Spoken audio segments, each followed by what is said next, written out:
Hello everyone, I am back with your third chapter, pair of linear equations in two variables. Third chapter है, बहुत easy है, थोड़ा सा tricky है, थोड़ा सा समझने की जरूरत है। बहुत सारी चीजें हैं जो मैं इस चैप्टर में आपको समझाने वाली हूँ। दो चैप्टर ऑलरेडी कवर कर चुके हैं, ये थर्ड चैप्टर है। थर्ड के बाद हम लोग सीधा अर्थमेटिक प्रोग्रेशन पढ़ने वाले हैं, उसके बाद कोऑर्डिनेट ज्योमेट्री। कुछ चैप्टर्स खत्म करने के बाद हम लोग अपने लाइव सेशन शुरू करेंगे, उसमें आपको पीवाईक्यूज, सीबीक्यूज और बहुत सारी प्रैक्टिस करवाएंगे, जिससे आप बिल्कुल परफेक्टली रेडी हो जाओगे अपने बोर्ड एग्जाम्स के लिए, प्लस अपने पीरियोडिक टेस्ट और मिड टर्म के लिए। तो जल्दी से शुरू करते हैं हम chapter 3, pair of linear equations in two variables. Last year भी हमने बहुत सारी प्रैक्टिस की थी और मेरे बच्चे बहुत अच्छे स्कोर्स लेके आए थे एग्जाम्स में, बोर्ड के एग्जाम्स में। इस बार भी मैं उम्मीद करती हूँ कि 100% स्कोर्स आप लेके आओगे। मैथ्स की वजह से आपकी परसेंटेज यूं ऊपर चली जाएगी ना, promise?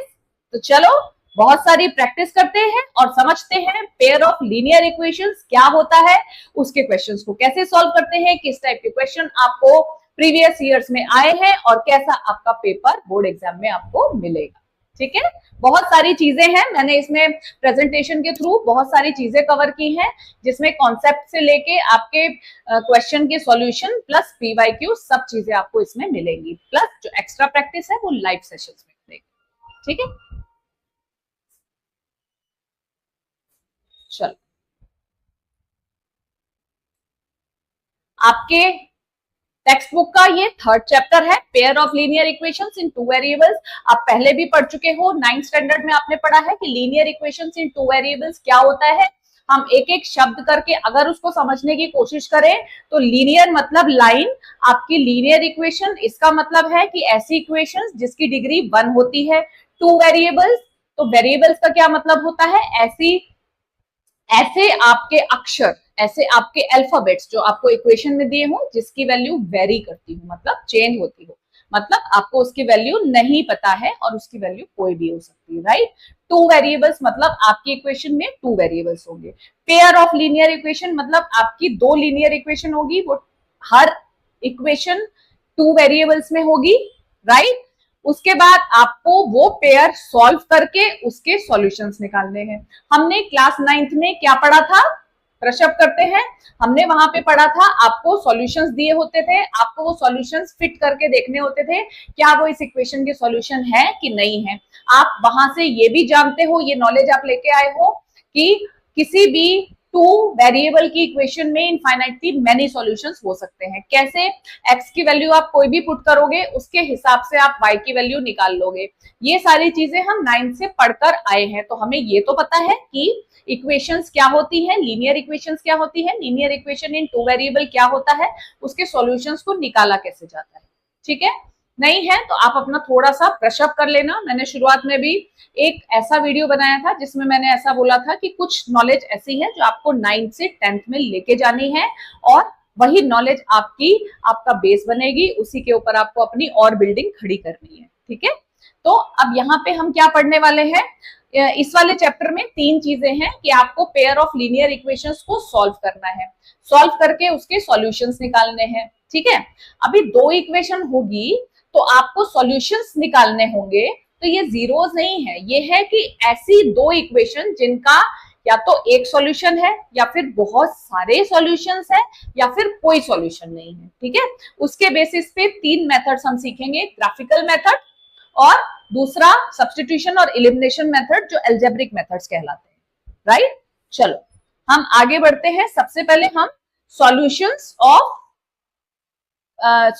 Of pairs of linear equations पढ़ते हैं, जिसका ग्राफिकल मीनिंग्स होता है। ग्राफिकल मीनिंग में तीन तरीके के मीनिंग आते हैं। जैसे आपका फर्स्ट मीनिंग है, देखो पहला मीनिंग आपका है तीन तरीके के सॉल्यूशन। ग्राफिकल मीनिंग मतलब आप ग्राफ पे प्लॉट करोगे, दो लाइंस बनेंगी। आपको पता है कि जो लीनियर इक्वेशन है उसका ग्राफ स्ट्रेट लाइन होता है। ठीक है, पेयर ऑफ लीनियर इक्वेशन मतलब दो लाइनें आपकी ग्राफ पे ड्रॉ होंगी, मतलब इस टाइप का आपका जो ग्राफ बनेगा उसमें आप क्या करोगे, दो लाइंस ड्रॉ करोगे, राइट। देखो दो लाइंस मतलब आपकी वो लाइन ऐसे भी हो सकती है, ठीक है, और आपकी ऐसी भी लाइन हो सकती है जो पैरेलल हो, ऐसी भी हो सकती है जो एक के ऊपर एक आती हो। तो तीन तरीके की चीजें पॉसिबल है। फर्स्ट है यूनिक सॉल्यूशन, मतलब अगर आपकी लाइन इस तरीके से इंटरसेक्ट कर रही है तो आपकी पेयर ऑफ लीनियर इक्वेशन का one and only one solution है, राइट। ऐसी लाइंस कैसे बनती है? इंटरसेक्टिंग लाइन, मतलब वो एक ही पॉइंट पे इंटरसेक्ट करती है, राइट। दूसरी तरीके का जो सॉल्यूशन है वो नो सॉल्यूशन, मतलब अगर आप कोई भी ग्राफ ड्रॉ कर रहे हो तो उसका जो ग्राफ बनेगा वो किस टाइप का बनेगा, आगे मैं आपको बहुत डिटेल में समझाऊंगी। ये मैं आपको एक ओवरव्यू दे रही हूँ लीनियर इक्वेशन का कि आपका इस चैप्टर में क्या क्या चीजें हैं और कैसे आप पढ़ने वाले हैं, ठीक है। तो इसमें अगर आप ग्राफ बनाओगे तो एक लाइन ये बनेगी, एक लाइन ये बनेगी, मतलब पैरेलल लाइन बनेगी, कहीं पे भी मिलेंगी नहीं। मतलब जो लीनियर इक्वेशन है जिसका पेयर है, ये इस पेयर का कोई भी सॉल्यूशन नहीं है, राइट। थर्ड आता है आपका इनफाइनाइट सॉल्यूशन, मतलब कोइंसिडेंट लाइन। एक के ऊपर एक आने वाली दो लाइनें भी बन सकती हैं, मतलब इनफाइनाइटली मैनी सॉल्यूशन। दो लाइनें एक के ऊपर एक आ रही, मतलब बहुत सारे सॉल्यूशंस हैं उसके, जितने भी पॉइंट्स हैं वो सारे सिमिलर हैं, मतलब सारे सॉल्यूशंस उन दोनों इक्वेशन के सेम है। इसको बोलते हैं इनफाइनाइटली मैनी सॉल्यूशन। जो लाइन है उनको बोलते हैं कोइंसिडेंट लाइन, मतलब एक दूसरे के ऊपर आने वाली लाइन, राइट। तो ये तीन तरीके की पॉसिबिलिटीज होती हैं ग्राफिकल मेथड में। जब आप ग्राफ ड्रॉ करके सॉल्यूशंस ढूंढते हो तो ये तीन तरीके के ग्राफ आपको देखने को मिलते हैं, राइट। और ग्राफ देख के आप बता सकते हो कि कितने सॉल्यूशंस है, राइट। अब एक चीज और है, जो एक टेबल बहुत बड़ी सी आपकी बुक में दे रखी है, उसमें आपको पेयर ऑफ लाइंस दे रखी है और ये बता रखा है कि आप अब ये जो चीजें दे रखी है ये क्या है भला, ये क्या वाला है, ये है, फिर ये है, फिर ये है, ठीक है। अब ये क्या है? A1 है, B1 है, C1 है, C2 है, A2 है, ये क्या है? ये क्या है? कोएफिशिएंट्स है, राइट। तो आपकी जो इक्वेशंस होती है उसमें कोएफिशिएंट्स होते हैं। कोएफिशिएंट्स क्या होते हैं? को मतलब साथ रहने वाले। एक्स और वाई वेरिएबल के साथ जो न्यूमेरिकल वैल्यूज होती हैं वो वैल्यूज होती हैं A1 A2 B1 B2 C1 C2 भी। कैसे? देखो, ये आपकी इक्वेशंस देके रखी हैं, उसमें x के साथ में क्या है? x के साथ में 1 है तो वैल्यू हुई A1, इसमें x के साथ में 3 है तो वैल्यू हुई 3, मतलब ये A2 की वैल्यू है, ये A1 की वैल्यू है। अब इधर देख लो, ये 2 है मतलब -2, तो B1 की वैल्यू हुई -2, B2 की वैल्यू यहाँ पे क्या देख रहे हो? 4 है, राइट। इसको हमें साइन के साथ उठाना है। अब C की वैल्यू यहाँ पे कुछ नहीं है तो 0 हो गई C1 की वैल्यू। दूसरी इक्वेशन में -20 है तो C2 की वैल्यू -20 हो गई। अब हम क्या देख रहे हैं कि A1 A2 को स्टैंडर्ड फॉर्म में लिखो, B1 B2 को स्टैंडर्ड फॉर्म में लिखो। 2 1 जा 2, 2 2 जा 4, मतलब इसकी वैल्यू हो गई -1/2। तो हम कैसे देख सकते हैं दो इक्वेशंस में कि किस टाइप की लाइन हमारी ग्राफ पे ड्रॉ होगी? वो हमें पता लगता है A1/A2 is equal to B1/B2 and C1/C2। इनकी वैल्यूज अगर हम पुट करते हैं तो हम अगर ये देखते हैं कि A1/A2 is not equal to B1/B2, then we can say that the lines will meet at one point and the lines will be intersecting।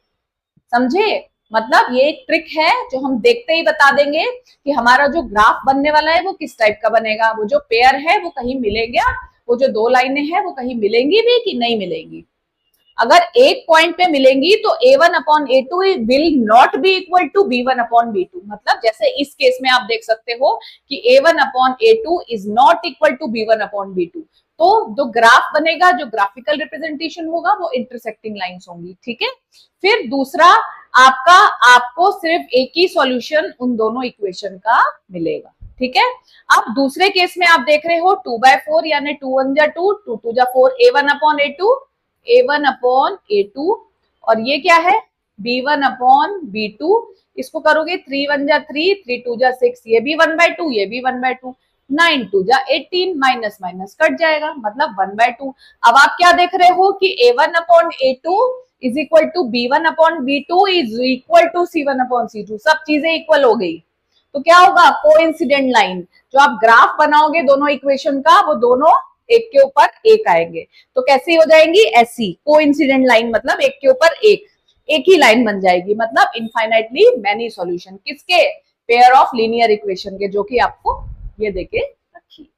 ठीक है, अब थर्ड है आपका, इस वाले केस में आप क्या देख रहे हो, इसको स्टैंडर्ड फॉर्म में लेके आओ, तो ये हो जाएगा A1/A2, ये है आपका B1/B2 और 4 3 12 यानी 1/3। अब आप देख रहे हो कि A1 A2 तो दोनों 1/2 हो गए, वो 1/3 आ रहा है, मतलब ये 1/3 है, ये 1/2 है, ये भी 1/2 है। तो आप देख रहे हो कि ये दोनों इक्वल है, बट ये दोनों इक्वल नहीं है। तो अब क्या बोलोगे, पैरेलल लाइंस, मतलब अगर A1 A2 B1 B2 के इक्वल है पर वो C1 C2 के इक्वल नहीं है, तो हम बोलेंगे कि जो दो लाइंस हमारी बनेंगी वो पैरेलल होंगी और उन दोनों उस पेयर का कोई भी सॉल्यूशन नहीं निकलेगा। तो ये सिंपल सी चीजें हैं जो हम डिटेल में आगे जाके पढ़ने वाले हैं। इस चैप्टर में हम बहुत सारे क्वेश्चंस भी सॉल्व करेंगे, उससे आपको ये वाली जो ट्रिक है वो बहुत अच्छे से समझ में आ जाएगी, जो आपकी टेक्स्ट बुक में दे रखी है। वो ये टेबल मैंने वहीं से ली है आपको एक्सप्लेन करने के लिए, ताकि आपको एक ही बार में सारी चीजें समझ में आ जाए। एक चीज और बताना चाहूंगी आपको, जैसे है आपका एक और इंपॉर्टेंट चीज है, जैसे कंसिस्टेंट और इनकंसिस्टेंट, ये दो टर्म्स आपको आपकी बुक में देके रखी है। कंसिस्टेंट का मतलब होता है कि अगर पेयर ऑफ लीनियर इक्वेशन का एक भी सॉल्यूशन है तो वो पेयर कहलाता है कंसिस्टेंट। जैसे यूनिक सॉल्यूशन या इंटरसेक्टिंग लाइंस, जैसे फर्स्ट केस में है और आपका सेकंड केस में है, दोनों में क्या है, सॉल्यूशंस हैं, किसके, लीनियर इक्वेशंस के, पेयर के, राइट। तो इसका मतलब ये ऐसे पेयर्स हैं जो कंसिस्टेंट है। ऐसे पेयर जिनकी पैरेलल लाइंस होती है और A1/A2 is equal to B1/B2 but is not equal to C1/C2, ऐसे जो पेयर्स हैं वो कहलाते हैं इनकंसिस्टेंट, मतलब इनका कोई सॉल्यूशन नहीं है, राइट। तो ये वाली जो टर्म्स है उनको समझ के चलना। आपसे कभी भी पूछ सकते हैं एमसीक्यू में, अगर आपको एक एक चीज आती है तो ही आप एमसीक्यू को अच्छे से सॉल्व कर पाओगे। ठीक है, द लाइंस में intersect in a single point, in this case the pair of equation has a unique solution. जैसे मैंने अभी आपको बताया, consistent pair of equation, the lines में भी parallel, in this case the equations have no solution, inconsistent pair of solution। the lines may be coincident, मतलब एक के ऊपर एक आ रही, in this case the equations have infinitely many solutions और this pair is also called consistent pair, right। ये सारा जो पीपीटी वगैरह है, सारी चीजें हम किस पे अपलोड करेंगे, हमारे टेलीग्राम चैनल पे, वहां पे सारे डॉक्यूमेंट्स आपको मिल जाएंगे, जो भी हम लोग पढ़ा रहे हैं वो सारी चीजें मिल जाएंगी। जो सॉल्यूशंस है वो आपको वीडियोस में देखने होंगे, तो एक बार देखने के बाद आप ऐसा भी कर सकते हो कि वहां टेलीग्राम चैनल पे जाओ, इस पे क्लिक करो और उसके बाद में देखो कि आपने जो चीज वीडियो में देखी थी वो सारे क्वेश्चंस आप खुद से सॉल्व कर पा रहे हो कि नहीं कर पा रहे, उससे आपकी टेस्टिंग हो जाएगी। समझ आया? तो ये सारी चीजें करना, जरूर करना, इसको छोड़ मत देना, ठीक है। चलो, अब कंप्लीट बेनिफिट आपको तभी मिलेगा, समझ में तभी आएगा जब आप ये सारी चीजें करोगे। ये जो consider the following 3 pairs of equation, ये वही इक्वेशंस हैं जो हमने पहले टेबल में देखी थी, ठीक है। इस पे प्रैक्टिस करके देखो, A1/A2 B1/B2 सारी चीजें निकाल के आप एक बार प्रैक्टिस कर लो और देखो कि आपको ये चीजें निकालनी आ रही है कि नहीं। जितनी भी टर्म्स उसमें लिखी हुई है बिना देखे लिख के देखो, ये आपकी प्रैक्टिस के लिए है, ठीक है। अब हम जब आगे जाएंगे तो मैं आपको ग्राफ दिखाती हूँ कि किस टाइप के ग्राफ्स बनते हैं, मैं आपको ये भी बताऊंगी कि आपको ग्राफ ड्रॉ कैसे करने हैं, राइट, ग्राफिकल सॉल्यूशन ढूंढना कैसे, राइट।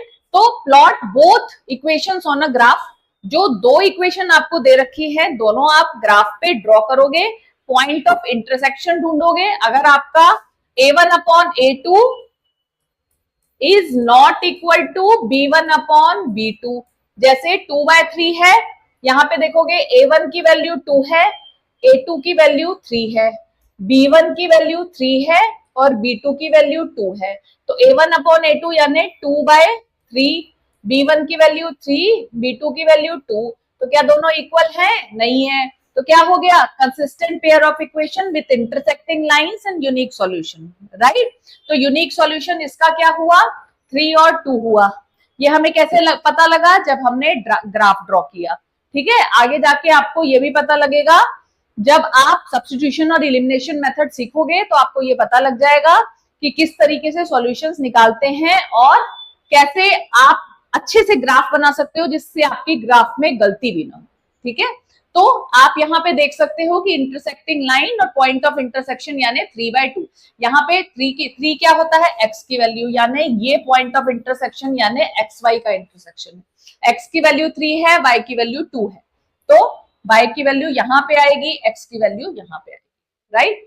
तो आप यहां से देख के निकाल सकते हो कि आपका पॉइंट ऑफ इंटरसेक्शन क्या है, मतलब इसका सॉल्यूशन क्या है।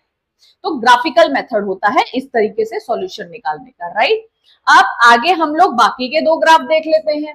अब इसमें देख लो, एक ग्राफ में आपको क्या दिख रहा है, पैरेलल लाइंस दिख रही है, मतलब ये एक इक्वेशन का ग्राफ है, ये दूसरी इक्वेशन का ग्राफ है। जब आप ड्रॉ कर रहे हो तो देख रहे हो ये कहीं भी नहीं मिल रहा, कहीं भी नहीं मिल रहा, तो मतलब इनकंसिस्टेंट पेयर है। ठीक है, मतलब इनकंसिस्टेंट पेयर। और क्या क्या चीजें इससे पता लग रही है ग्राफ से, इनकंसिस्टेंट पेयर। और फर्स्ट एक चीज ये हुई। दूसरी चीज, इसमें जो भी इक्वेशन होगी उसका a1/a2 is equal to b1/b2 होगा, is not equal to c1/c2 होगा। होगा क्योंकि इसी से पता लग रहा है कि पैरेलल लाइंस है, lines are parallel, pair is inconsistent, there is no solution. Third, हमें ये इंफॉर्मेशन मिल रही है कि there will be no solution of this pair, right. अब तीसरा देख लेते हैं, कोइंसिडेंट लाइन। बहुत सारे पॉइंट्स दिख रहे होंगे आपको छोटे छोटे इसके ऊपर, ठीक है। तो ये 2 लाइन है जो एक के ऊपर एक आ रही है, जिसके इनफाइनाइटली मेनी सॉल्यूशन है। कोइंसिडेंट लाइन मतलब फर्स्ट डिपेंडेंट, है ना, ये टर्म बताई थी मैंने, dependent and consistent pair, consistent. ठीक है, सेकंड हमें पता लग रहा है कि infinitely many solutions, infinitely many solutions. चाहो तो आप स्क्रीनशॉट ले लो, मेनी सॉल्यूशंस, ठीक है। और आपको क्या पता लग रहा है, third number, a1/a2 will be equal to b1/b2 will be equal to c1/c2 in this case। ठीक है, इतनी बातें हमें पता लग रही हैं इसको देखने से, ग्राफ को देखने से। ठीक है, इस टाइप के क्वेश्चंस भी आ सकते हैं, आपको ग्राफ दे देंगे, आपको बताना होगा कि ग्राफ में क्या क्या चीजें आपको दिख रही हैं। एमसीक्यूज भी दे सकते हैं, शॉर्ट क्वेश्चंस भी दे सकते हैं, तो आपको ये चीजें क्लियर होनी चाहिए, राइट। हो गया ये क्लियर, आपको समझ में आ गया। ग्राफ 3 तरीके के बन सकते हैं, एक ऐसा जो इंटरसेक्टिंग लाइंस वाला होगा, जो कि consistent pair of equation, intersecting lines will meet at one point, there will be one solution of that pair of linear equation, right? And second is the graph of parallel lines where the 2 linear equations don't have any solution, that means inconsistent pair, right? Or a1/a2 is equal to b1/a2, b2 will not be equal to c1/c2। Third, आपका coincident line, एक के ऊपर एक 2 लाइनें आ रही हैं, infinitely many solution, a1/a2 is equal to b1/b2 is equal to c1/c2, consistent and dependent pair of linear equations. ये 3 चीजें बिल्कुल क्लियर हो गई, अच्छे से समझ में आ गया, ग्राफिकल चीजें समझ आई। अब हम ये देखेंगे कि हमको ग्राफ कैसे ड्रॉ करना है, राइट। चलो नीचे आते हैं, how to draw a graph. अब हम क्या करते हैं, कोई भी पेयर उठा लेते हैं, राइट, उसका ग्राफ कैसे ड्रॉ करना है वो देखते हैं। जैसे आपका यहां पे दिया हुआ है ये वाला पेयर, ठीक है, x - 2y is equal to 0, इसको यहां लिख लेते हैं, x - 2y is equal to 0, ये पहली इक्वेशन है। सेकेंड इक्वेशन आपकी है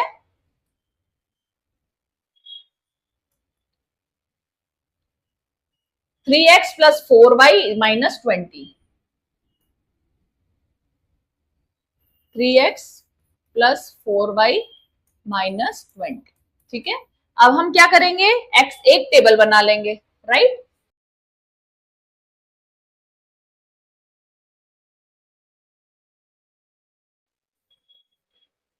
दो वैल्यूज वैसे सफिशिएंट होती है, पर आप तीसरी वैल्यू भी निकाल सकते हो। सबसे पहले आप क्या करोगे कि इसमें ये चीज देखोगे कि इसका ग्राफ बनने कैसे वाला है।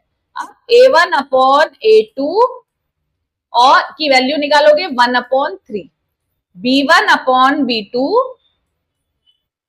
ये क्या होगा, -2 अपॉन 4, 2 1 जा 2, 2 2 जा 4, C1 अपॉन C2 मतलब 0 अपॉन -20, राइट। तो हम क्या देख रहे हैं कि A1 upon A2 is not equal to B1 upon B2। अब आगे देखने की जरूरत नहीं है, यहां भी अगर आप देख भी लेते हो is not equal to C1 upon C2, right. अगर ये चीज नॉट इक्वल निकल रही है, क्योंकि पैरेलल लाइंस में ये इक्वल निकलती है, तब हम तीसरा देखते हैं, राइट। और जो आपका जो दूसरा वाला है उसमें भी इक्वल निकलती है, यही एक ऐसा है इंटरसेक्टिंग लाइन जिसमें ये इक्वल नहीं निकलती। अगर ये इक्वल नहीं है तो समझ लेना कि इंटरसेक्टिंग लाइन है। अब आप जो ग्राफ ड्रॉ करोगे उसमें क्या होगा कि आपकी इंटरसेक्टिंग लाइंस बनेंगी, ठीक है।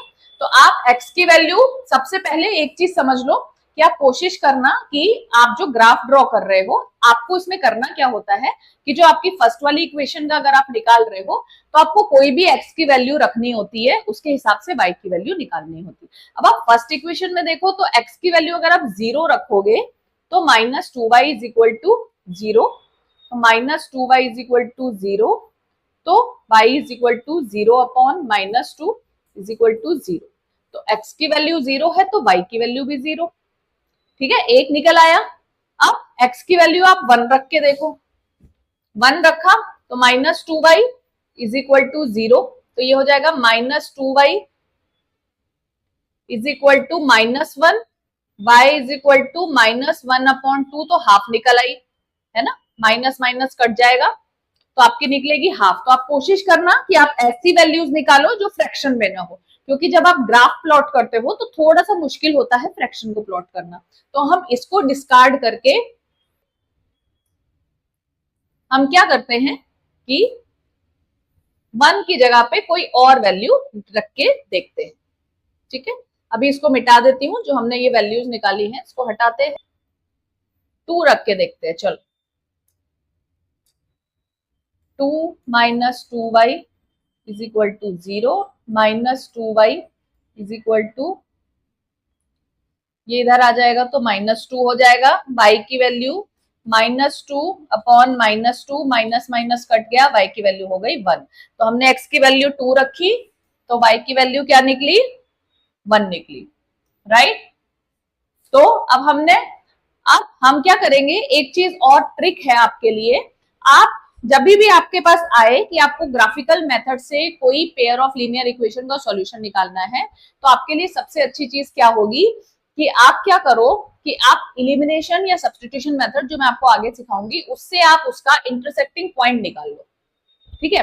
अब मोस्टली क्या होता है कि x और y की वैल्यू आप 0 0 रख के दो वैल्यूज तो वहां पे निकाल लो, ठीक है। जब आप ग्राफ प्लॉट कर रहे हो तो एक वैल्यू रखो x इज इक्वल टू 0, दूसरी वैल्यू रखो y इज इक्वल टू 0, उसमें दो वैल्यूज निकलेंगी। उससे क्या होगा कि आपका जो ग्राफ है, अब पहले तो ग्राफ समझ लो, जैसे आपका ये ग्राफ होता है, इसमें ये x एक्सिस होती है, ये y एक्सिस होती है, राइट। तो इस पे x अगर 0 है तो मतलब जो पॉइंट है आपका वो x पे,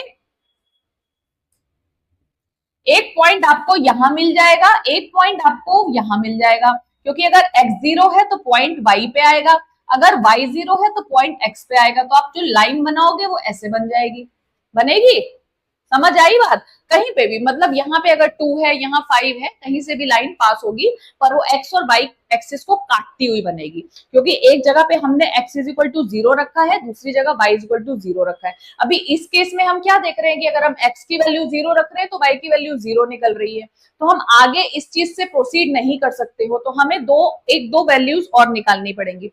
आपने अगर ये देख लिया कि जो पेयर ऑफ लीनियर इक्वेशन है वो इंटरसेक्टिंग लाइन है, मतलब जो दोनों लाइनें है वो एक जगह पे तो मिलेंगी ही मिलेंगी, तो वो इंटरसेक्टिंग पॉइंट आप एलिमिनेशन मेथड या सब्स्टिट्यूशन मेथड से निकाल लो, ठीक है। और वही एक वैल्यू x की रख दो और दूसरी वैल्यू y की रख दो, वो इंटरसेक्टिंग पॉइंट, तो आपको ये पता लग जाएगा कि दोनों लाइनें कहाँ मीट कर रही है। ये मैं आपको इसलिए बता रही हूँ, ये आपको एग्जामिनर को दिखाना नहीं, आपको कहीं रफ पे करना है, उससे आपके ग्राफ के गलत होने की जो पॉसिबिलिटी है वो खत्म हो जाएगी। कभी कभी ऐसा होता भी है कि अगर आप ग्राफिकल मेथड यूज कर रहे हो तो पॉइंट समथिंग इधर उधर हो गया तो आपका इंटरसेक्टिंग पॉइंट सही नहीं निकलेगा। उसके लिए अच्छा है कि आप एलिमिनेशन मेथड बहुत इजी होता है, उसको यूज करके इंटरसेक्टिंग पॉइंट पहले निकाल लो, अगर आपकी दोनों लाइनें इंटरसेक्टिंग है तो, राइट। उसके बाद आप इस ग्राफ को ड्रॉ करो, उसमें आप एक वैल्यू ले लो x इज इक्वल टू 0, दूसरी वैल्यू ले लो y इज इक्वल टू 0। तो आपकी तीन वैल्यूज निकल आएंगी, एक तो इंटरसेक्टिंग पॉइंट वाली वैल्यू x y की, और दो x इज इक्वल टू 0 और y इज इक्वल टू 0 वाली वैल्यू, ठीक है। उसके बाद आप आराम से दो लाइनें बना लो और आपका ग्राफ रेडी हो जाएगा, ठीक है।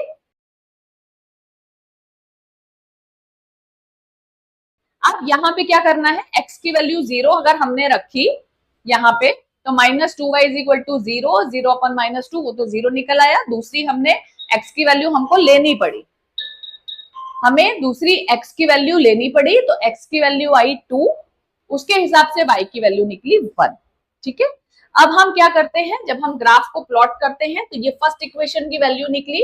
अब x की वैल्यू अगर हम एक वैल्यू और मान लो इंटरसेक्टिंग पॉइंट निकालने बैठते हैं। अब अगर आप इलिमिनेशन मेथड इसमें यूज करते हो, जो मैं आपको आगे सिखाऊंगी, तो अगर आप इसकी वैल्यू निकालने बैठोगे तो इसका इंटरसेक्टिंग पॉइंट 4 2 निकलेगा। कैसे, आपको आगे जाके पता लगेगा। मैंने ये जो इसकी वैल्यू निकाली है, इसमें अगर आप 4 मतलब x की वैल्यू, तो अगर आप यहाँ पे 4 लिखते हो तो 4 minus 2y is equal to 0, तो minus 2y is equal to minus 4, y is equal to minus 4 upon minus 2, तो 2 2 जा 4, y की वैल्यू 2, x की वैल्यू क्या थी 4, y की वैल्यू क्या निकली 2। तो इस तरीके से आपके तीन पॉइंट्स आपको मिल गए। तो इंटरसेक्टिंग पॉइंट कैसे निकालना है वो आगे जाके बताती हूँ, फिर वापस लौट के इस पे आते हैं तो आपको समझ में आएगा कि इंटरसेक्टिंग पॉइंट कैसे निकला। तो आपकी जो फर्स्ट इक्वेशन है उसकी तीन वैल्यू x की, तीन वैल्यू y की निकल गई, इसमें आप पॉइंट बनाओगे और लाइन खींच दोगे तो आपका बन जाएगा ग्राफ। कोई ग्राफ है जो आपने ऐसे करके ड्रॉ किया हुआ है, मतलब आपका एक ग्राफ मिला हुआ है आपको, ठीक है।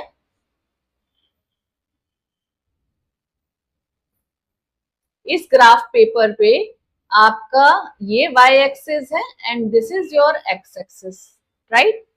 तो आप क्या करोगे कि इस पे जब आप ग्राफ ड्रॉ करने बैठोगे तो आपका 1 1 यूनिट यानी 1 2 3 4 5 6, यहाँ पे -1 -2 -3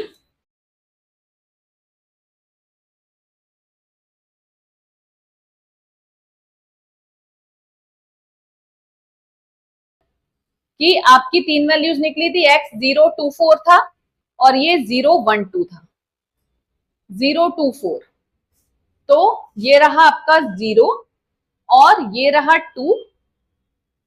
x की वैल्यू जब आपकी 2 है तो y की वैल्यू है 1, x की वैल्यू 2 और y की वैल्यू 1, यानी आपका पॉइंट आएगा यहाँ पे, राइट। फिर दूसरी वैल्यू है आपकी x की वैल्यू 4, y की वैल्यू 2, x की वैल्यू 4, y की वैल्यू 2, ये रहा आपका दूसरा पॉइंट। और तीसरा पॉइंट था आपका, मतलब आपका जो ग्राफ है वो कहां से पास होगा, देखो x की वैल्यू 2, y की वैल्यू x की वैल्यू 2, y की वैल्यू 1, तो x की वैल्यू 2, y की वैल्यू 1, राइट। फिर आपका दूसरा है कि x की वैल्यू 4 है और y की वैल्यू 2 है, x की वैल्यू 4 है और y की वैल्यू 2 है, और एक जगह पे आपकी x और y की वैल्यू दोनों की 0 है, 0 0 है। 0 0 का क्या मतलब होता है कि आपका जो ग्राफ है वो ओरिजिन से पास हो, ठीक है, राइट। कुछ इस टाइप से आपकी वो लाइन बनेगी और यहां से आ जाएगी ऐसे। अब आप दूसरा देखो, आपकी एक इक्वेशन तो ये हो गई, अब हम दूसरी इक्वेशन देखते हैं। दूसरी इक्वेशन क्या थी, ये फर्स्ट का ड्रॉ हो गया। अब 3x प्लस 4y माइनस 20, यहां पे लिखते हैं 3x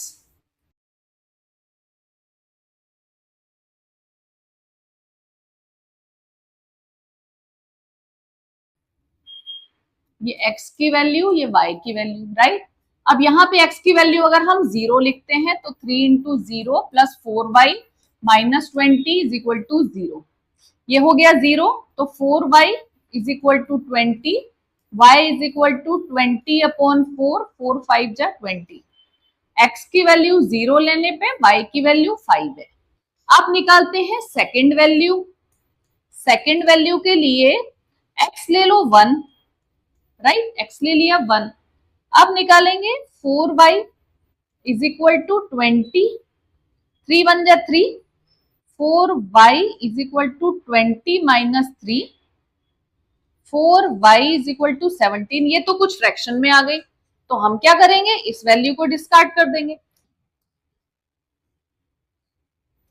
4 3 जा 12 plus 4y is equal to 20। ठीक है, तो 4y is equal to 20 minus 12, 8 हुआ, तो y की वैल्यू हो गई 8/4, 4 2 जा 8, y की वैल्यू हो गई 2, x की वैल्यू क्या थी 4, जो हमने पहले निकाली। मैंने आपको बोला था कि इंटरसेक्टिंग पॉइंट है, एलिमिनेशन मेथड से इसको कैसे निकालेंगे वो मैं आपको सिखाती हूँ। अब आप क्या करोगे, वापस से उस ग्राफ पे जाओगे, 2 पॉइंट्स तो हमारे निकल आए। अब आप तीसरा पॉइंट अगर आप निकालोगे, एक वैल्यू आप कोई भी निकाल सकते हो, तो x की वैल्यू अगर आप रख लेते हो 6, तो अगर आप फ्रैक्शन में ही निकाल रहे हो तो 6 plus 4y is equal to 20, तो ये हो जाएगा 18 plus 4y is equal to 20, 4y is equal to 20 minus 18, तो y is equal to 2/4, 1 2 is equal to half, right.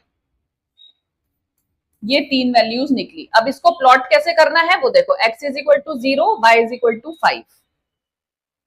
अगर ग्राफ पेपर पे इस ग्राफ को मैं दिखाऊं तो कुछ ऐसा दिखेगा।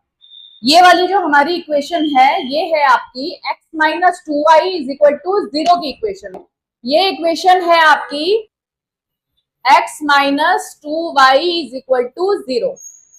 ये जो आपका ग्राफ पेपर है ये मुझे मिला है व्हाइट बोर्ड पे। व्हाइट बोर्ड पे अगर हम इस तरीके से ग्राफ ड्रॉ करेंगे तो ज्यादा क्लैरिटी आएगी और आपको ज्यादा समझ में आएगा। तो वही वाला ग्राफ मैंने यहाँ ट्रांसफर किया है। ये जो बैकग्राउंड में ग्राफ पेपर आया है उससे ये पॉइंट्स क्लियर हो रहे हैं। तो ये जहां जहां जिस जिस पॉइंट्स को टच कर रहे हैं उस पॉइंट का के एक्स और वाई कोऑर्डिनेट्स अगर हम लिखेंगे तो ये आपका 0 है, तो ये हो जाएगा 0 0। दूसरे हमारे कोऑर्डिनेट्स कौन कौन से थे, एक था 2 और 1, मतलब आपका एक्स एक्सिस पे 2, वाई एक्सिस पे 1, और ये जो आपका यूनिक सॉल्यूशन था वो था आपका एक्स एक्सिस पे 4, वाई एक्सिस पे 2। क्लियर हो गया, एक इक्वेशन बन गई, एक लाइन बन गई, एक ग्राफ बन गया। अब हम दूसरा ग्राफ बनाएंगे। दूसरी इक्वेशन थी 3x plus 4y minus 20 is equal to 0। अब हम जब इसका ग्राफ बनाते हैं तो पहले यहाँ पे हम पूरा ब्लॉक बना देंगे, तो आपके लिए इजी हो जाएगा पॉइंट्स को दिखाना।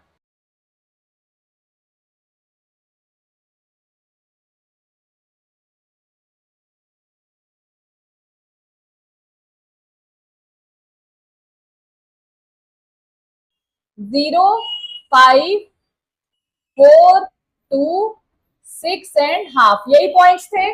चेक कर लो पीछे क्या पॉइंट्स थे हमारे, यही 3 पॉइंट्स थे।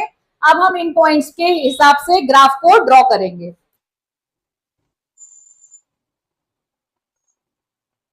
ठीक है, चलो अब हम कलर लेते हैं।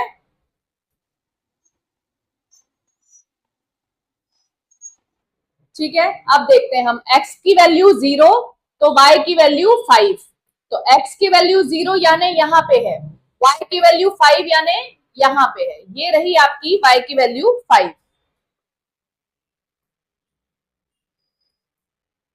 ठीक है, y की वैल्यू 5 ये है और x की वैल्यू 0, यानी इसी लाइन पे जो आपकी ये y एक्सिस है, ये y एक्सिस है, ये x एक्सिस है, तो इसी लाइन पे आएगी। इस लाइन पे कैसे आएगी, जब x, ये जो y एक्सिस है इसके लिए जो x एक्सिस है वो 0 है, तो इस पे हम पॉइंट करेंगे तो ये हो जाएगा 5। अब x की वैल्यू 4 है, x की वैल्यू 4 यहाँ पे है, y की वैल्यू क्या है 2 है, 2 यानी यहाँ आएगी। ठीक है, x की वैल्यू 4 और y की वैल्यू 2। अब यहां से लाइन अप लोगे तो यही आपका जो यूनिक सॉल्यूशन है, इसके ऊपर आपका दूसरा पॉइंट बनेगा। ठीक है, x की वैल्यू 0 मतलब कि ये वाली जो लाइन है आपकी उसी के ऊपर ये y एक्सिस पे जहां 5 है वहां पे एक पॉइंट है यानी फर्स्ट वाला पॉइंट, दूसरा पॉइंट x की वैल्यू 4, x की वैल्यू 4 यहाँ पे है, y की वैल्यू 2 यहाँ पे है, दोनों का जो पॉइंट है वो यहाँ आया, जो आपका पॉइंट ऑफ इंटरसेक्शन है और जो यूनिक सॉल्यूशन है। फिर आप दूसरा देखते हो x की वैल्यू 6, x की वैल्यू 6 यहाँ पे है, y की वैल्यू हाफ ये रही, ठीक है। तो हाफ मतलब आपका 1 2 3 4 5 पॉइंट यानी कि आपका हाफ आएगा यहाँ पे, y की वैल्यू हाफ यानी इधर आएगी। फिर आपकी जो लाइन बनेगी वो इन 3 पॉइंट से होते हुए निकलेगी। तो मतलब आपने जो लाइन बनाई उसमें आपने x और y एक्सिस ले लिया। तो कभी कभी जैसे बहुत ज्यादा इस टाइप के फ्रैक्शंस आते हैं कि उसको प्लॉट करना मुश्किल होता है, तब हम वैल्यूज चेंज कर लेते हैं, अदरवाइज हम x की वैल्यू 0 और y की वैल्यू 0 ही प्लॉट करते हैं, ताकि x और y को काटने वाले हमें 2 पॉइंट्स मिल जाए और हमारी लाइन आसानी से बन जाए, ठीक है। तो हम 3 पॉइंट्स को जब जोड़ेंगे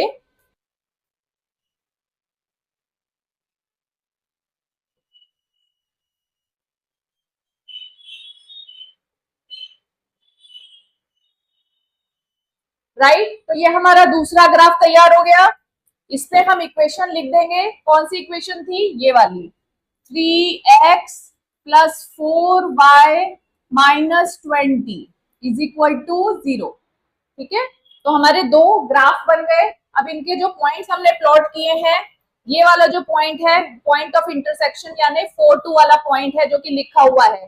दूसरा पॉइंट है आपका x पे 6 है और y पे क्या है, हाफ है, राइट। अब ये जो तीसरा पॉइंट है वो 0 5 है, ठीक है, 0 5, राइट।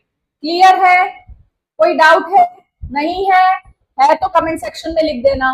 दोनों जो लाइंस है उसमें आपका इंटरसेक्टिंग सॉल्यूशन है, मतलब एक यूनिक सॉल्यूशन है, इसीलिए हमने ये पर्टिकुलर ग्राफ चुना है। पैरेलल लाइंस होंगी तो आपको पता चलना चाहिए कि आपकी पैरेलल लाइंस कहाँ पे बनने वाली हैं। उसके लिए एक अलग वीडियो है, छोटा सा वीडियो है, जिसमें आपको ग्राफ के बेसिस पे सारी चीजें क्लियर हो जाएंगी कि आपको ये पता लग जाएगा ग्राफ ड्रॉ करने से पहले कि आपकी लाइन एक्स एक्सिस के हॉरिजॉन्टल पैरेलल बनेगी कि वाई एक्सिस के वर्टिकल पैरेलल बनेगी, ठीक है। किस टाइप का ग्राफ बनने वाला है, ओरिजिन से पास होगा कि नहीं, ये सारे पॉइंट्स हमने अलग वीडियो में कवर किए हैं, नहीं तो ये वाला जो वीडियो है वो बहुत लंबा हो जाता।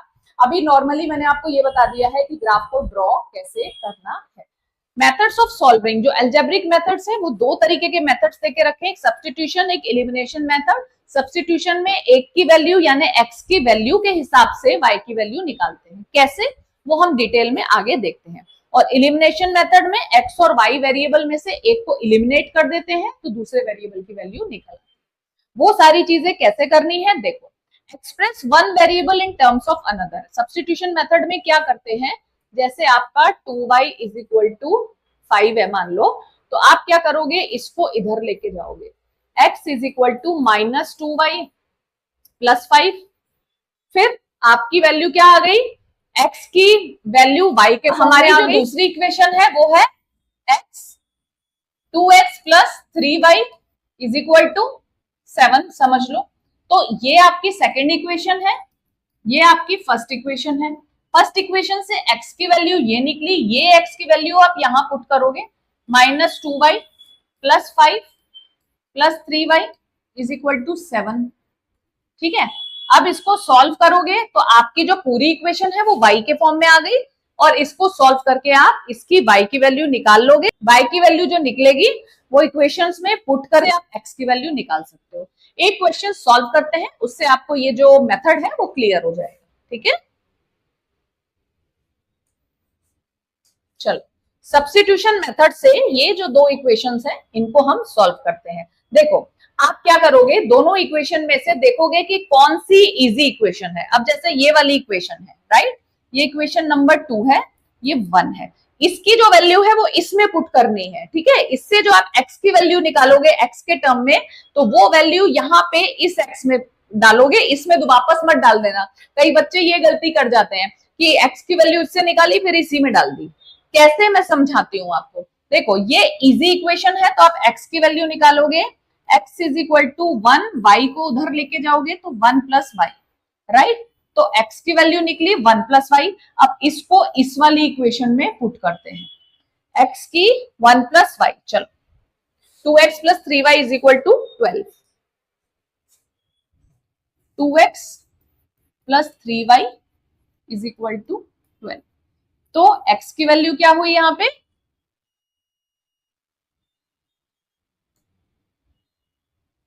1 प्लस वाई, तो यहां पे पुट करेंगे 1 प्लस वाई, ये हो जाएगा plus 3y is equal to 12। 2 plus 2y plus 3y is equal to 12। 2 plus 5y is equal to 12। 5y is equal to 12 minus 2, ये 10 हो गया, ये 5 हो गया। y is equal to 10 upon 5 आ गया, निकला। देखो y की वैल्यू निकल आई, y की वैल्यू 2 है। अब क्या करेंगे नेक्स्ट स्टेप, y की वैल्यू 2, अब हम देखते हैं पहली वाली इक्वेशन, उसमें पुट कर देते हैं x minus y is equal to 1, जिससे हमने निकाली थी y की वैल्यू, मतलब ये सिंपल इक्वेशन है, तो आप दोनों इक्वेशन में किसी में भी y की वैल्यू पुट करोगे तो x की वैल्यू निकल आएगी। मेरे कहने का क्या मतलब है कि आपने x minus y is equal to 1 से जो x के टर्म में वैल्यू निकाली वो आप इसी में पुट नहीं कर सकते हो, दूसरी इक्वेशन में पुट करोगे। लेकिन अगर आपकी एक बार y की वैल्यू, न्यूमेरिकल वैल्यू निकल आई, तो आप किसी भी इक्वेशन में पुट करके x की वैल्यू निकाल सकते हो। देखो y की वैल्यू 2 है, माइनस 2 इज इक्वल टू 1, तो x is equal to 2 plus 1, x is equal to 3, निकल आया। अब आप इधर भी पुट करके देख लो, देखो y की वैल्यू 2 थी, आप इस इक्वेशन में पुट करो फर्स्ट में, तो क्या निकलेगी, 3 2 जा, ये 2 थी, y की वैल्यू 2 थी ना, देखो y की वैल्यू मैंने इस वाली इक्वेशन में पुट की है, 2x plus 3 2 is equal to 12, तो ये हो जाएगा आपका 2x प्लस 3 2 जा 6 इज इक्वल टू 12, राइट। तो 2x is equal to 12 minus 6, 6 2x, x is equal to 6 upon 2, 2 3 जा 6, निकल आई। x की वैल्यू 3, चाहे इस इक्वेशन में डालो चाहे उस इक्वेशन में डालो, आपकी वैल्यू निकल आएगी। x is equal to 3 and y is equal to 2, ये आपकी वैल्यू निकल आई, ये आपका आंसर रहा। x is equal to 3, y is equal to 2, ये रहा आपका substitution method. Mostly substitution method में क्या होता है कि आपको अगर इक्वेशन बहुत इजी देके रखी हो, सिंपल सी देके रखी हो, उससे आप एक टर्म के हिसाब से, मतलब x या y के टर्म में दूसरी टर्म को लेके चले जाओ, उसको आप दूसरी इक्वेशन में सब्स्टिट्यूट करो और वैल्यू निकालो, तो एक प्रॉपरली एक वेरिएबल के फॉर्म में आपकी इक्वेशन बन जाएगी, क्योंकि आपने x की वैल्यू y के टर्म में या y की वैल्यू x के टर्म में दूसरी इक्वेशन में पुट कर दी, तो वो जो इक्वेशन है वो इस टाइप की बन जाएगी जैसे ये y के टर्म में बन गई। आपने y की वैल्यू जो निकाली, जैसे 2 निकली, वो आप किसी भी इक्वेशन में पुट करोगे तो x की वैल्यू निकल आएगी। सिंपल, समझ में आया सब्स्टिट्यूशन मेथड। चलो आगे बढ़ते हैं। इक्वेशन बड़ी होती है, अगर आपको स्पेसिफाई किया है कि आपको सब्स्टिट्यूशन मेथड यूज करना है तो आपके पास कोई चॉइस नहीं, आपको वही करना है। और अगर आपको स्पेसिफाइड नहीं किया है तो आप एलिमिनेशन मेथड ज्यादा बेटर होता है, आप उसको यूज करो। ठीक है, चलो अब हम आगे बढ़ते हैं और समझते हैं। चलो पहले तो एलिमिनेशन मेथड होता क्या है वो समझाती हूँ, फिर इसी दो इक्वेशन पे आपको एलिमिनेशन मेथड में सॉल्व करके दिखाती हूँ। राइट, एलिमिनेशन मेथड ये होता है कि आपको, ये बहुत पहले से आप करते भी चले आ रहे हो, आपको आप यूज्ड टू भी हो गए इससे। उसमें क्या होता है कि दो इक्वेशन दी होंगी आपको, तो उसमें आपको एक वैल्यू सिमिलर करनी है और उसको काट देना है। Multiply equation if needed to make coefficients equal. ठीक है, कोएफिशिएंट्स को इक्वल करने के लिए एक इक्वेशन को किसी एक पर्टिकुलर वैल्यू से मल्टीप्लाई कर दो, ताकि या x की वैल्यू या y की वैल्यू एक ही जैसी हो जाए, उनको माइनस या प्लस करने पे वो कट जाए, तो आपका जो इक्वेशन बनेगा, रिजल्टिंग इक्वेशन, वो एक ही वेरिएबल के फॉर्म में बनेगा। ठीक है, उससे आप उस वेरिएबल की वैल्यू निकालो, किसी भी इक्वेशन में पुट करो, दूसरे वेरिएबल की वैल्यू निकालो। ठीक है, ऐड और subtract to eliminate one variable, ये second step. Solve and find both the variables, कैसे निकालते हैं समझते हैं। चलो वही वाली दो इक्वेशंस ले लें, ये वाली 2x plus 3y is equal to 12, 2x plus 3y is equal to 12। दूसरी क्या है, x minus y is equal to 1। अब इलिमिनेशन मेथड अगर हम यूज कर रहे हैं तो ये देखो यहाँ पे 2x है, तो इस पूरी इक्वेशन को अगर हम 2 से मल्टीप्लाई कर दें तो एक वेरिएबल सेम हो जाएगा, होगा, तो हम इसको लिखते हैं 2x minus 2y is equal to 2। पूरे को हमने मल्टीप्लाई कर दिया, राइट। और ये वाली इक्वेशन तो यही थी। अब हम क्या करेंगे, दोनों इक्वेशन को लिखेंगे और सॉल्व करेंगे, मतलब सब्ट्रैक्टिंग। ये फर्स्ट इक्वेशन बनी थी हमारी, ये सेकंड थी, अब ये बन जाएगी जो हमने मल्टीप्लाई करके बनाई, ये थर्ड। Subtracting third from 1। ठीक है, तो एक सेकेंड,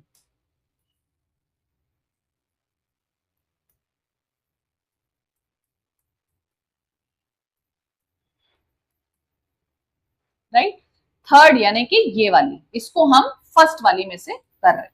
तो 2x plus 3y is equal to 12 और यहां है 2x minus 2y is equal to 2। अब हम सब्ट्रैक्ट क्यों कर रहे हैं वो समझो।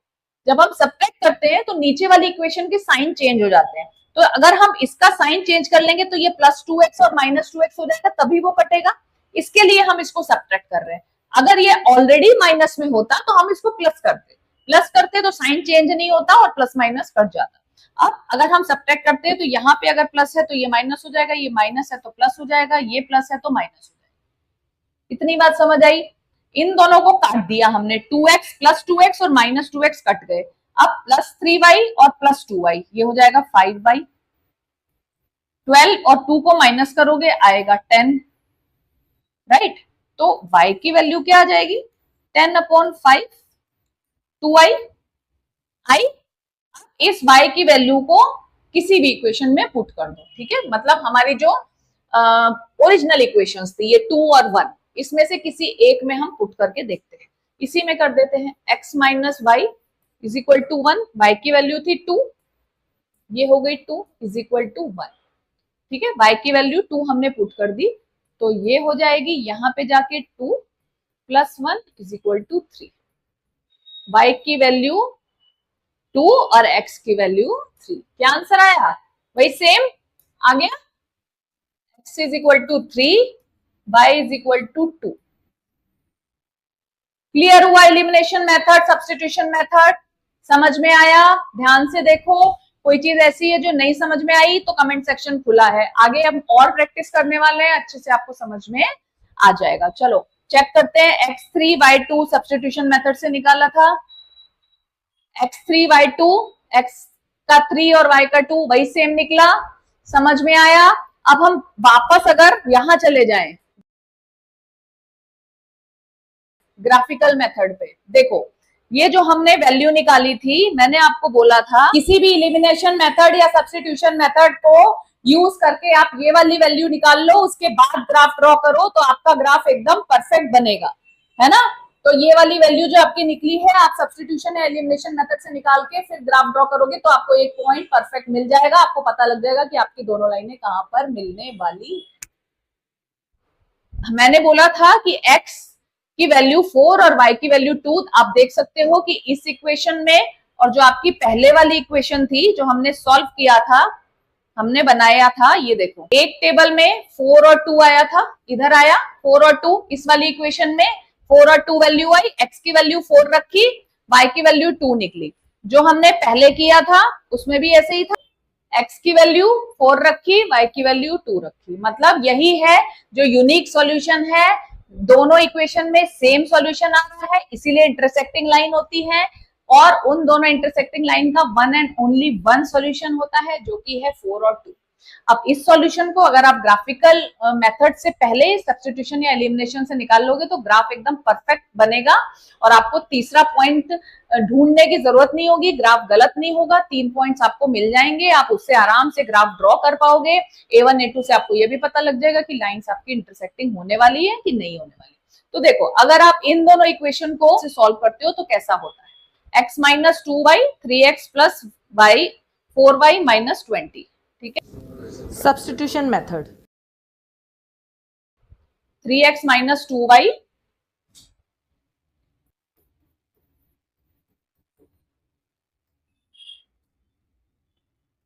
3x प्लस 4y माइनस 20 ये सेकंड इक्वेशन।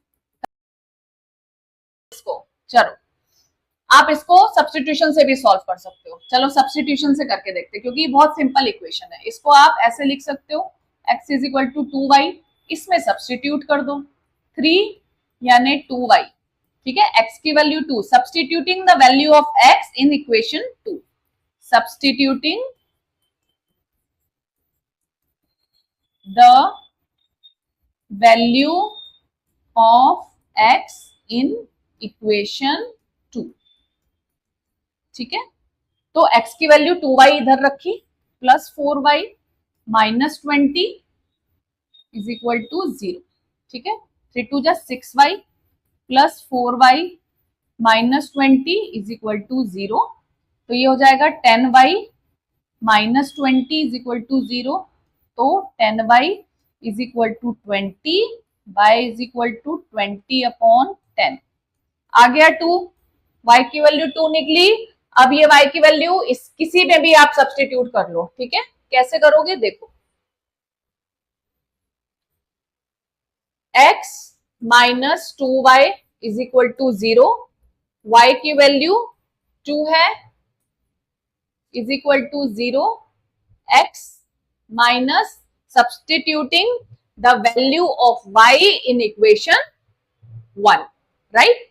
तो y की वैल्यू 2 थी, हमने यहाँ पे 2 लिख दी, x माइनस 2 2 जा 4 इज इक्वल टू 0, x की वैल्यू निकल आई।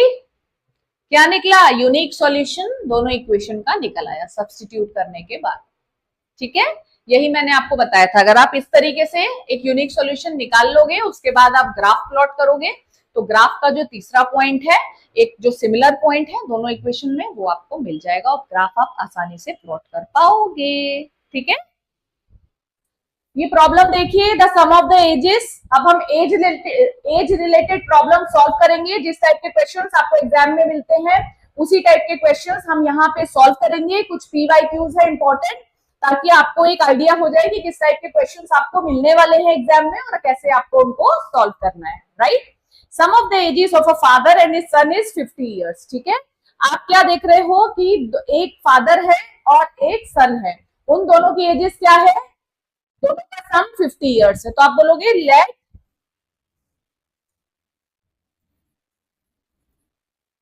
Fathers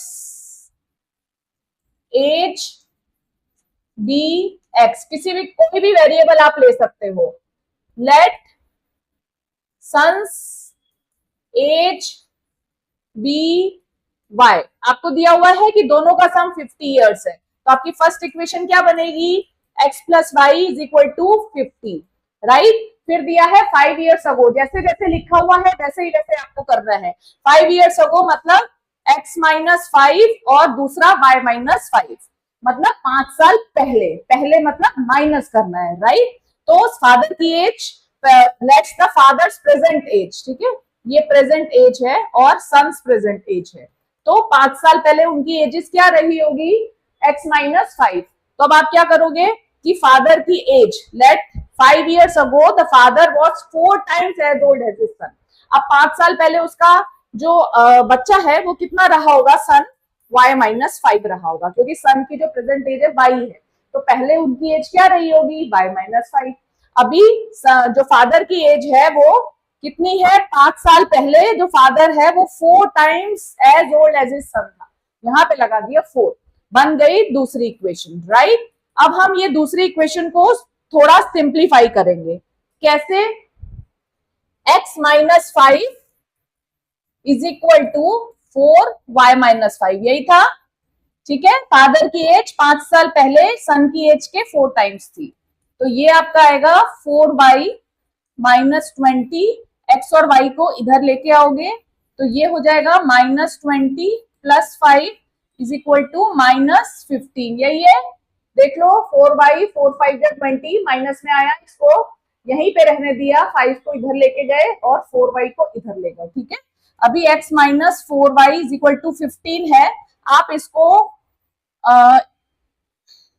4y minus x is equal to 15 भी लिख सकते हो। इक्वेशन हमारी तैयार हो गई।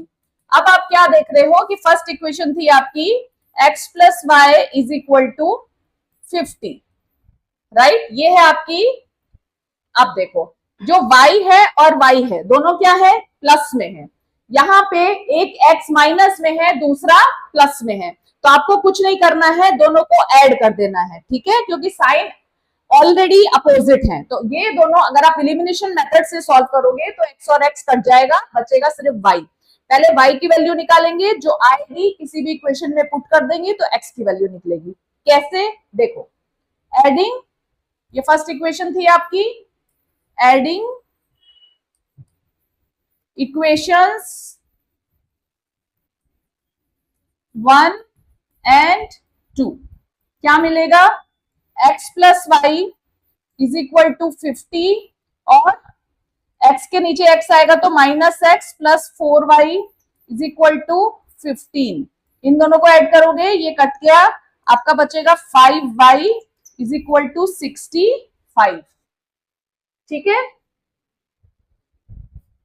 अब क्या करेंगे, y की वैल्यू निकालने के लिए 5y is equal to 65, therefore y is equal to 65 upon 5, 5 1 जा 5, 5 3 जा 15। y किसकी एज थी, सन की एज थी, जो कि कितनी निकली, 13 years, right.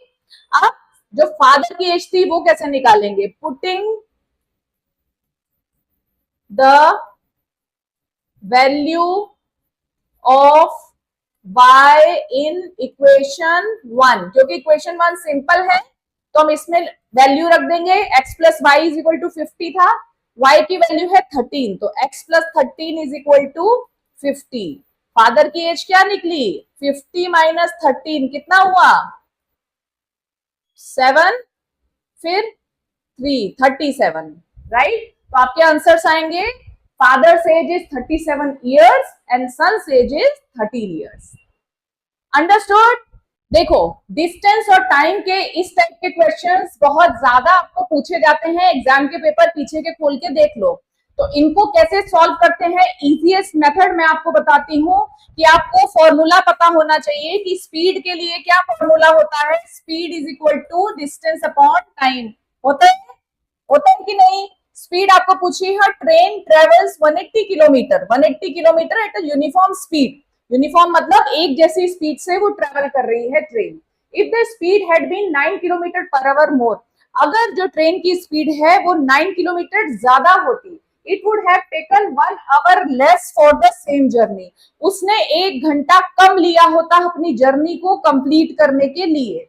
Find the speed of the train, तो आप ट्रेन की स्पीड निकालो, क्योंकि हमें स्पीड नहीं दे रखी, तो स्पीड का फॉर्मूला होता है डिस्टेंस अपॉन टाइम। जब भी हमें दो चीजें दे रखी होती हैं कि एक एजम्पशन है कि आप 9 किलोमीटर पर आवर की स्पीड ज्यादा अगर इसकी होती तो उसने टाइम कम लिया होता, अंडरस्टूड। तो इस वाले फॉर्मूले में क्या निकालना है, आपको स्पीड निकालनी है, राइट। आपको दिया हुआ है 1 आवर, 1 आवर मतलब एक आपको टाइम दिया है, आपको समझना है कि अगर टाइम दिया है तो एक ही है, तो आप इज इक्वल टू के इधर उस टाइम को लिख दोगे, राइट। आपका 1 आवर ये हो गया। इस वाले फॉर्मूले को कैसे करोगे, टाइम इधर लेके आओगे और इसको डिस्टेंस अपॉन स्पीड बना दोगे, राइट। यहाँ पे भी डिस्टेंस अपॉन स्पीड और यहाँ पे भी डिस्टेंस अपॉन स्पीड लिखोगे। अब आपको बोल रहे हैं कि दोनों स्पीड में डिफरेंस है, मतलब 9 किलोमीटर पर आवर अगर वो ज्यादा स्पीड से चलती तो 1 घंटा जल्दी पहुंच जाती, राइट। तो दोनों टाइम में डिफरेंस होता, तो यहाँ पे माइनस का साइन है, डिस्टेंस दोनों सेम है, तो आप क्या करोगे कि डिस्टेंस की जगह पे 180 लिखोगे, यहाँ पे भी और यहाँ पे भी, राइट। स्पीड में आप मान लोगे x, स्पीड निकालनी है आपको पता नहीं है, राइट।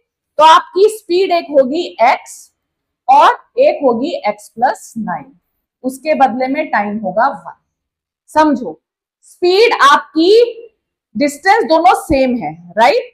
कि अगर वो 9 किलोमीटर ज्यादा तेजी से उसी डिस्टेंस पे चली होती तो x प्लस 9 कर दिया, स्पीड बढ़ गई, let the speed be x। शुरुआत कैसे करोगे क्वेश्चन के सॉल्यूशन की, लेट द ओरिजिनल स्पीड, पूरा सॉल्यूशन लिखना है, जो पहला वाला क्वेश्चन मैंने समझाया उसमें भी आपको लिखना है आंसर में कि the present ages of father is this, the present age of son is this. ठीक है, आपके ये स्टोरी क्वेश्चंस होते हैं जो आपको पहले भी सिखाए जाते थे छोटी क्लासेस में, तो बिना लैंग्वेज के इसको नहीं करना है। ठीक है, तो चलो, let the original speed be x. ये आपकी पूरी इक्वेशन तैयार हुई, इसको आपको सॉल्व करना है, राइट। आप इसको सॉल्व करोगे, एक्स की वैल्यू निकल आएगी, वही आपकी ओरिजिनल स्पीड होगी। कैसे करते हैं वो देखो। एक्स और एक्स प्लस 9 है, इसको कैसे सॉल्व करना है। एक्स यहां, एक्स प्लस 9 यहां, एक्स एक्स मल्टीप्लाई हुआ, 180 के पास क्या आया, एक्स प्लस 9 आया, यहां पे 180 एक्स हो गया, इज इक्वल टू 1। यहीं पे दिखाती हूं ताकि आपको समझ में आए, राइट। 180 एक्स प्लस 180 को 9 से मल्टीप्लाई करेंगे तो 9 0 9 8 जा 72, 2 के बाद 7, 9 1 जा 9, 1620, राइट। फिर माइनस 180 एक्स। अब क्या करेंगे कि ये वाला जो पोर्शन है एक्स एक्स प्लस 9, उसको 1 से मल्टीप्लाई करेंगे, इसको बोलते हैं क्रॉस मल्टीप्लाई। इसको इससे, इसको इससे, तो ये आ जाएगा एक्स एक्स प्लस 9। ठीक है, जब आप इसको सॉल्व करोगे आप देख रहे हो कि ये क्या है, प्लस में है और ये 180 एक्स माइनस में है, तो दोनों कट जाएंगे। आपके पास क्या बचेगा, 1620 इज इक्वल टू एक्स को एक्स से मल्टीप्लाई करोगे तो आपका आएगा एक्स स्क्वायर प्लस क्या था, प्लस 9x आएगा, राइट। अब आपकी जो इक्वेशन बनेगी वो बनेगी एक्स स्क्वायर प्लस 9x, इसको उधर ले गए तो माइनस 1620 इज इक्वल टू 0। तो आपने क्या किया, अगर आप इन दोनों को इधर लेके आते तो दोनों माइनस में हो जाते, ठीक है, और ये प्लस में होता। वही मैंने किया है कि ये पूरे को अगर हम माइनस से मल्टीप्लाई करेंगे, इसको उधर लेके जाएंगे तो माइनस 1620 हो जाएगा। ठीक है, तो आपकी टोटल इक्वेशन ये बनेगी। बात समझ में आ रही है। 1620 प्लस में है, उधर जाके माइनस में हो जाएगा, तो आपकी इक्वेशन बनेगी x square plus 9x minus 1620। इसको सॉल्व कैसे करते हैं आपको पता है, क्वाड्रेटिक इक्वेशन कैसे सॉल्व होती है, पॉलिनोमियल में पढ़ा है, फैक्टराइजेशन में पढ़ा है, 9th स्टैंडर्ड में पढ़ा है। 1620 45 36, 2 8 जा 16, 1 जा 2 और 0, राइट। फिर 2 4 जा 8, 2 5 जा 10। अब 5 से 5 8 जा 40, 5 1 जा 5, 3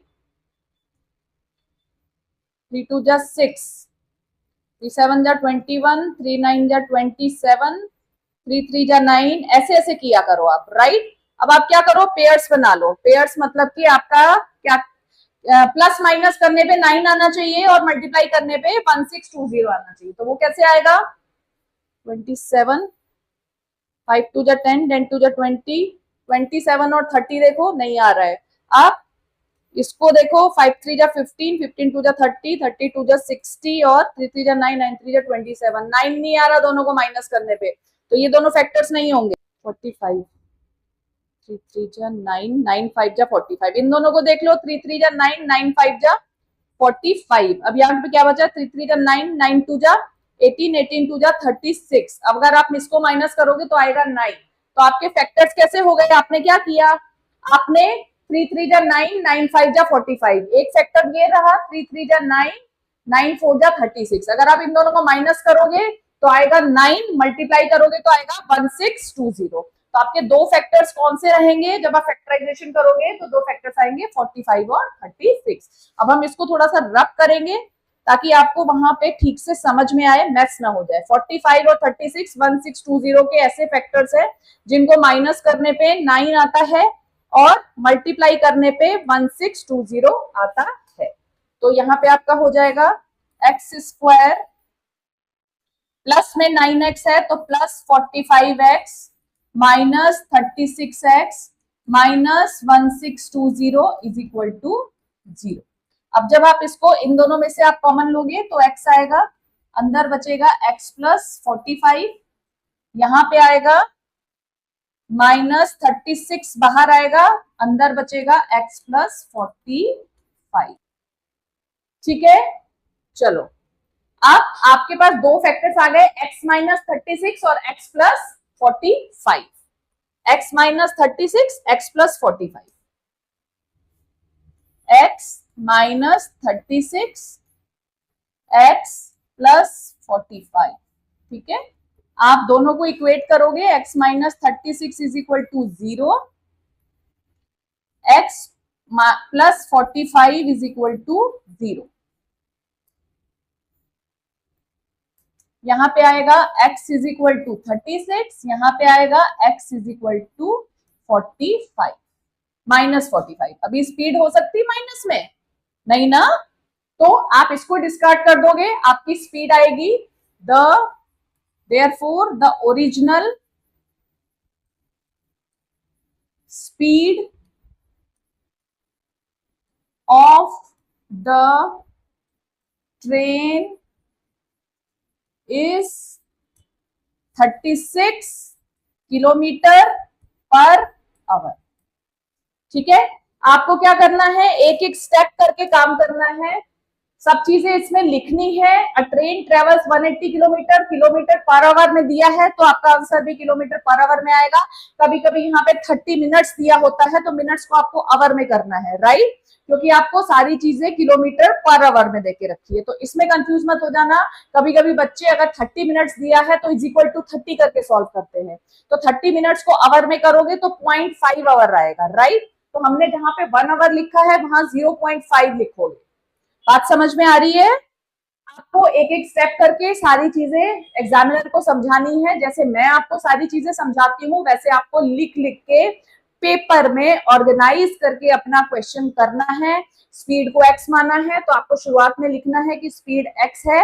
एक एक स्टेप करके लिखोगे कि आपने ये सोचा है कि अगर 9 किलोमीटर ज्यादा होती speed, when the speed is 9 kilometre per hour more, then the speed will be x plus 9, right.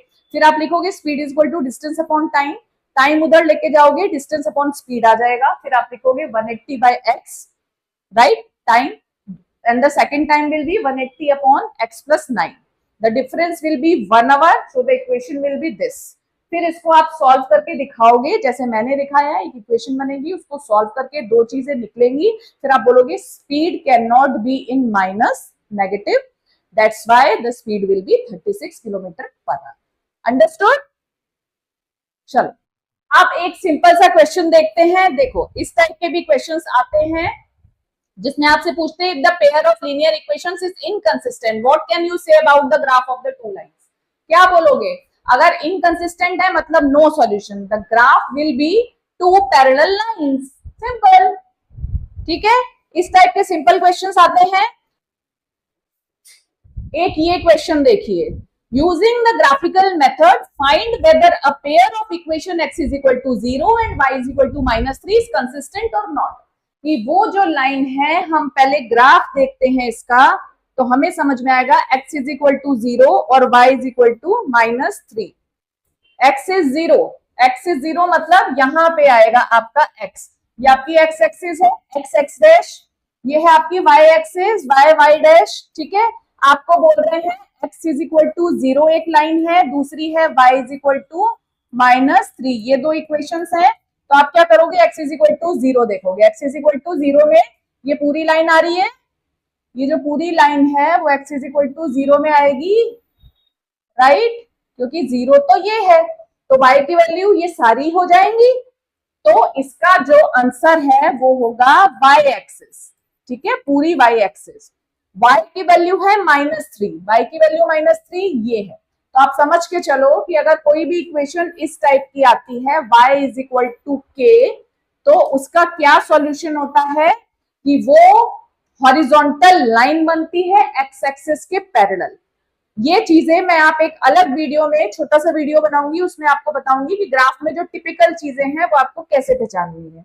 ठीक है, तो अभी आप ये देख लो कि y इज इक्वल टू -3 है ना, तो आप क्या करोगे कि y is equal to k यानी -3, एक लाइन यहां से बनाओगे, दूसरी कोई पॉइंट आपके पास नहीं है, तो आपका जो ग्राफ बनेगा इस लाइन का y इज इक्वल टू -3 वो बनेगा ऐसा। तो ये हॉरिजॉन्टल लाइन है जो x एक्सिस के पैरेलल है। ठीक है, अब जो हमारी पहली इक्वेशन थी x इज इक्वल टू 0, उसमें ये पूरी लाइन कवर हो रही थी, तो इंटरसेक्शन पॉइंट कहाँ हुआ, यहाँ पे। इस इंटरसेक्शन पॉइंट का जो दो कोऑर्डिनेट है 0 y, तो y की वैल्यू -3, मतलब आपके कोऑर्डिनेट हो गए ये। तो इंटरसेक्शन पॉइंट दोनों लाइन का ये रहा, यूनिक सॉल्यूशन है जिसके कोऑर्डिनेट है 0 -3। तो आप इसका आंसर क्या लिखोगे?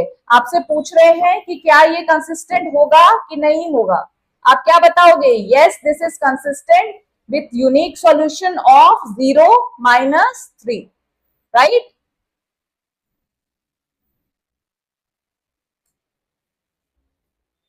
इसको बना के दिखा दोगे, ग्राफ सिंपल सा बना देना, 2 नंबर का होगा तो अच्छा सा बना देना, आपका एमसीक्यू होगा तो आपको सिर्फ टिक ही करना है, 3 नंबर का होगा तो भी आप अच्छे से दिखा के बनाओगे। और उसमें क्या लिखोगे? 2023 का एक क्वेश्चन है ये, तो आप इसमें ग्राफ बना के दिखाओगे और लिखोगे yes the pair is consistent. देखो कंसिस्टेंट दो तरीके के होते हैं, एक जिनके जो डिपेंडेंट पेयर होता है जिसमें इनफाइनाइटली मेनी सॉल्यूशंस होते हैं, और दूसरा जो जिसका यूनिक सॉल्यूशन होता है। तो ये कौन सा कंसिस्टेंट है? यूनिक सॉल्यूशन वाला। Yes the pair is consistent with unique solution, ठीक है, यूनिक सॉल्यूशन। और यो यूनिक सॉल्यूशन क्या है? 0 -3। सॉल्व हो गया, समझ में आ गया? चलो आगे बढ़ते हैं।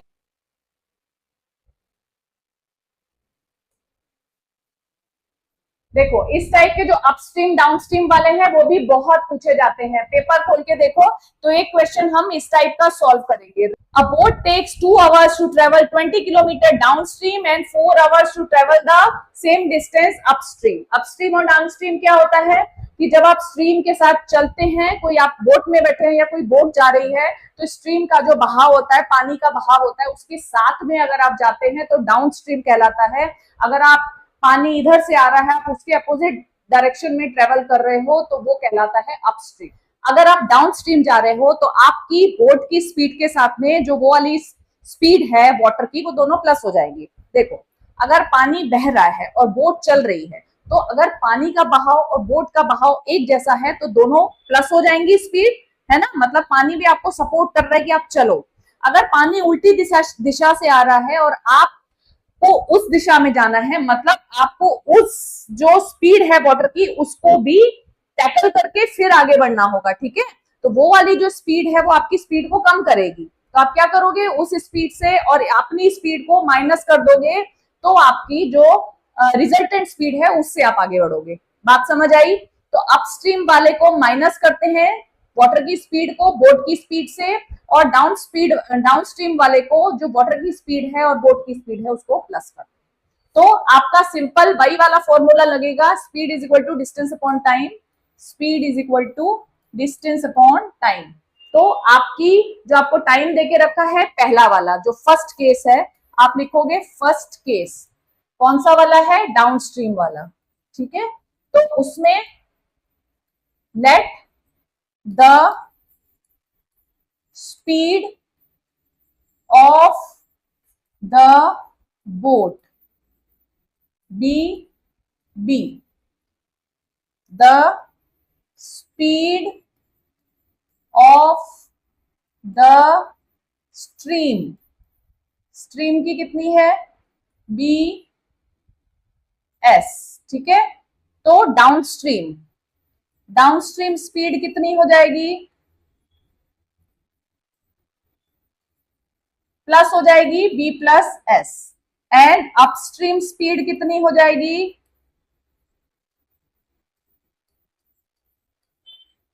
B minus s. इतनी बात समझ आई? क्लियर हुआ? अब हम आगे इसको सॉल्व करेंगे, ठीक है। इस वाले जो फॉर्मूला है speed is equal to distance upon time, उसमें स्पीड लिखेंगे, डिस्टेंस और टाइम आपको दे रखा है। दो इक्वेशन बनेगी, एक अपस्ट्रीम की और एक डाउनस्ट्रीम की। कैसे? देखो first equation downstream b plus s, speed is equal to distance upon time. Speed कितनी है? B plus s, b plus s. Distance कितना है? 20 किलोमीटर। सेम उससे जाती है, मतलब एक तरफ गई तो पानी के बहाव के साथ वापस आई, तो पानी का बहाव आपका जो वेव्स थी वो उल्टी थी, ठीक है। तो आपके डिस्टेंस तो दोनों जगह सेम होगा। टाइम एक बार उसने 2 घंटे लिया, क्योंकि स्पीड, पानी की स्पीड और बोट की स्पीड सेम थी, तो टाइम कम लगा पहुंचने में। तो ये हो जाएगा आपका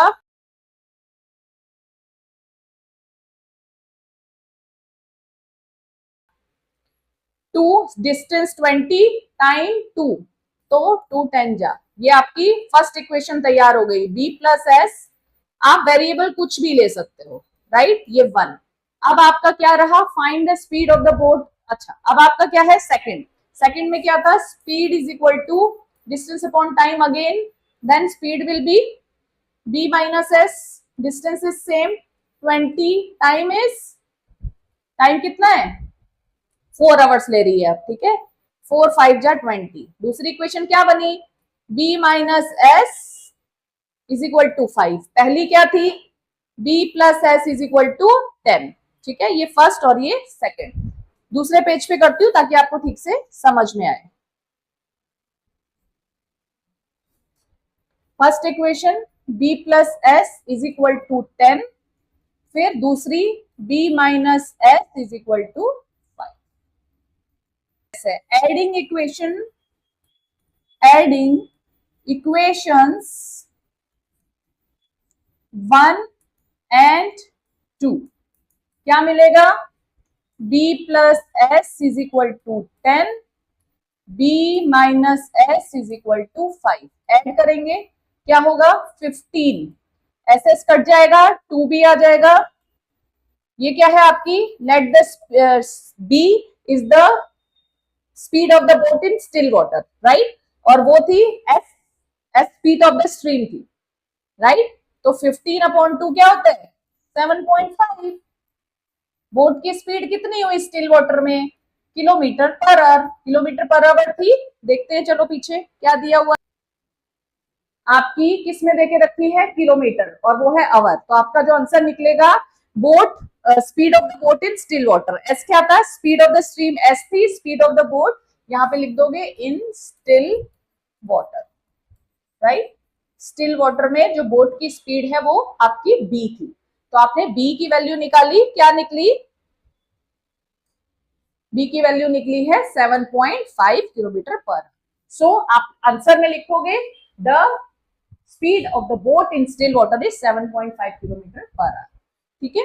अब दूसरी आपसे क्या पूछा है, स्पीड ऑफ, क्या पूछा है दूसरा, स्पीड ऑफ द स्ट्रीम यानी एस। अब आप एस कैसे निकालोगे, उसमें डाल के, simple, b plus S, putting the values in equation 1, putting the value of b in equation 1। कभी भी ऐसे वर्ड प्रॉब्लम देख के डर मत जाना, सब करके जाना, अच्छे से आप प्रैक्टिस करके जाओगे, आपको कॉन्फिडेंस लेवल आपका हाई रहेगा, 2 मिनट लगेंगे सॉल्व करने में। अगर आप वहां देख के डर गए कि ये कैसे करेंगे, ये क्या होता है, तो आपका माइंड ब्लॉक हो जाएगा, समझे। कॉन्फिडेंस बढ़ाने के लिए प्रैक्टिस बहुत जरूरी है, राइट। चलो, putting the value of b in equation 1, b plus s is equal to 10, b की वैल्यू थी 7.5 plus s is equal to 10, तो s मतलब speed of the stream will be, क्या निकलेगा, 10 को 7.5 माइनस करेंगे, 10 में से 5 गया 5, यहां बचेगा 9, 9 में से 7 गया 2, 2.5 किलोमीटर पर आवर किसकी स्पीड है, स्ट्रीम की, ठीक है। यही पूछा था आपसे, speed of the boat in still water, speed of the stream. Solve हो गया क्वेश्चन, इजी था ना। एक लास्ट क्वेश्चन और आपको बताती हूँ, जिस टाइप के क्वेश्चन आपको बहुत पूछे जाते हैं। ये आपका क्वेश्चन है 2021 का PYQ, find the value of k for which the system of equation x plus 2y is equal to 5 and this has no solution. No solution मतलब पैरेलल लाइंस, राइट। तो पैरेलल लाइंस के हिसाब से इस problem को कैसे solve करेंगे, मतलब आपका क्या है, पैरेलल लाइन में क्या होता है, a1 upon a2 is equal to b1 upon b2 is equal to C1 upon C2, मतलब ये यहाँ पे इक्वल नहीं होता। A1 upon A2 B1 B2 के इक्वल होता है और C1 C2 के इक्वल नहीं होता, राइट। यही सिचुएशन आती है, तो आप क्या करोगे, A1 यानी एक इक्वेशन है आपकी x plus 2y is equal to 5 को माइनस 5 इज इक्वल टू 0 लिख देंगे। दूसरा है आपका 3x plus ky plus 15 is equal to 0। A1 की वैल्यू क्या है 1, B1 की वैल्यू क्या है 2, दिख रहा है। C1 की वैल्यू क्या है -5, कई बार बच्चे माइनस नहीं लगाते, डायरेक्टली ऐसे लिख देते हैं। A2 की वैल्यू 3, B2 की वैल्यू k और C2 की वैल्यू 15, यहाँ पे पुट करो।